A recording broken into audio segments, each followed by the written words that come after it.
Hi, ladies and gentlemen. Welcome to the podcast, Street Savvy. As you can see, this is the second episode of the day. We coming to you and we put more, giving you guys more content. I'm Jay Works, the narrator and plus creator of the show, of the podcast, Street Savvy. What this podcast is based on is things that our guests and our viewers want to know and a know-how, and they need to know now. And what we want to do here at Street Savvy is the subjects that we presenting to you guys and things we want to talk to you guys about. It's something we don't went through. Our lives has been changed about, or we have made poorly mistakes or poorly choices or certain situations in life. We are not no specialists. By far, we are not the specialists. We are not some professionals. We're just people with values, opinions, that things we done seen and went through in ourselves in our lives. So I hope you will like the podcast. Hope you will tune in. And we want guests to call from all walks of life.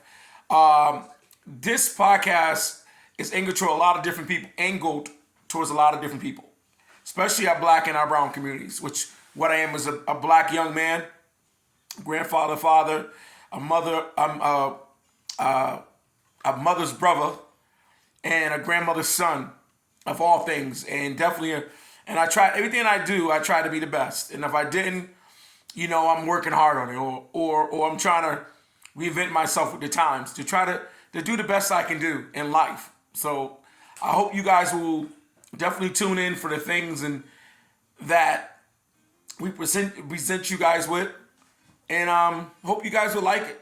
One of our main topics that we're gonna be definitely putting out there on Street Savvy is black on black crime and the brown and black community.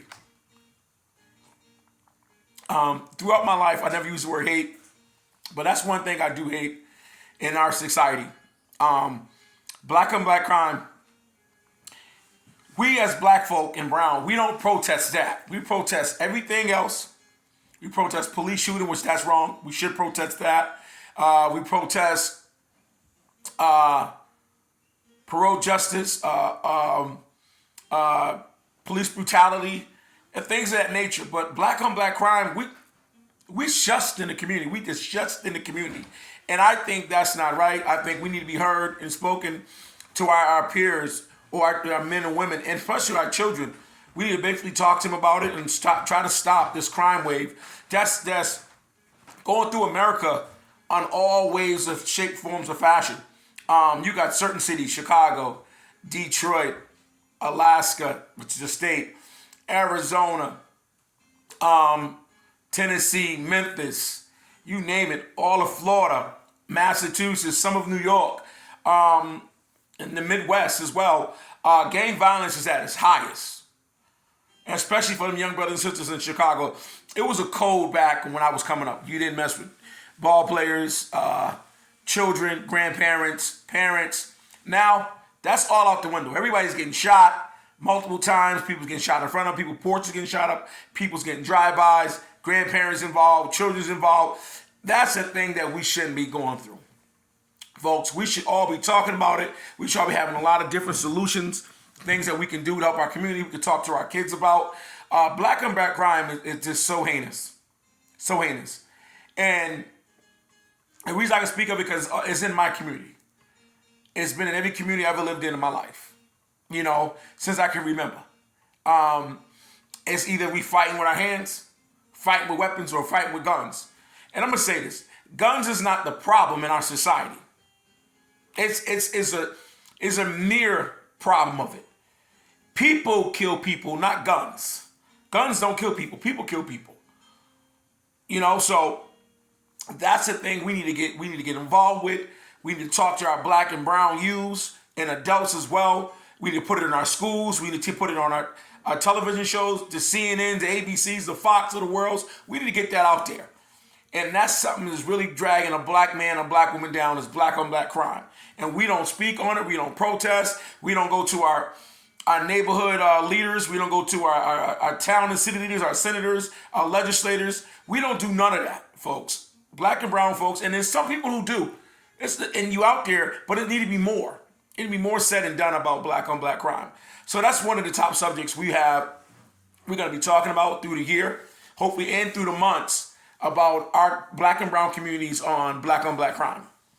And one of our other subjects is dear to my heart is on a black man and a black woman in our community as far as relationship. I think as a husband, as a loving father, a man has 7 daughters, raised 9 or 10, just for say, and several granddaughters. I was never the perfect one with my children, with my daughters, even my grandkids. I don't even know half of them. I don't even know a third of them. But what I can say is, I do love the fact that my kids are doing better than I was, better than I did. They trying to find things in a different form, way of fashion. They working hard at taking care of their children and making welfare and child support is there. And I'm proud of that. And what makes a strong man and a woman is do what you can do at the highest level. At the highest level. I think me as being a father, all I know in my life is to work. My last name is Works. WORKS. I learned that from my dad, and I try to implement that in everything I do in life. A lot of things I failed at. And that's why I'm here to speak to you guys on this podcast, because I failed a lot of things and I learned from my mistakes. It's one thing in my life that I'm still learning today is how to be a great parent, a better father. I have issues with my children today of things I didn't do or say or I said wrong or handled it. And I tell them, don't make that haunt you. Don't make that be a scar in your life. Do better than I did. Do better than the person you have as a father or a mother. Do better. Just do better. And that'll make a strong family and a strong community. It's us trying to do better, not trying to hamper the old things that happened or what woulda, coulda, should happen. Do better and want better. So that's another one of our subjects as far as the black community, as far as men and women, the black and brown community relationships. And the next biggest subject that we're going to be talking about as well is the drill music. This drill music in the hip hop community is crazy. It's ludicrous. It is so crazy. You got women talking about things I never thought they would talk about. You got Sexy Red saying things. You got another artist and saying things. My booty hole brown, my coochie hole pink. I would never thought I'd have a young lady talk about her body like that. I'm telling you. Just to break those down to you, what we want to talk about that type of music is lucrative to these artists. Don't get that twisted. But it's not lucrative to the kids and men and women who's listening to it. It's a shame on a lot of us. Because these drill music, young fellas and women, are talking about it, and they doing it, they making money, but what are they doing with it? They're doing the opposite. What you're supposed to do. They are staying in the communities, they taking the drugs, they showing you what they're doing, they're involved in killings, murders, robbers, shootings, and stabbings, wherever you have you. And the positive thing they probably is doing, because some of them are probably doing positive things, it's overshadowed by the negative things they're promoting, they're singing about in their community. And then the gift they're giving to the world is their artistry is being shadowed because of things that are coming out their mouth. So, yes, that's one of the biggest focus of one of the subjects we're going to have and we're going to talk about on our podcast is this drill music. And hopefully some of these artists call the show and want to be a part of the show and say, listen, hey, this music is a choice I made to put out there to make some money. You have a choice not to listen to it or to like it. I want you to know that. And that's what I want. I want to hear from these artists. If not, hey, it's just where they stand. They do not care who they market it to, who they sell it to. They just want money in their pockets. So I'm not going to hold you. We just give you a little taste of what's in the future to come on this podcast, Street Savvy. When you guys see a post, tune into it. Tap on it. Subscribe. This is going to be real serious. And we over the top and we very raw. This is not for a child to want to watch or see or hear.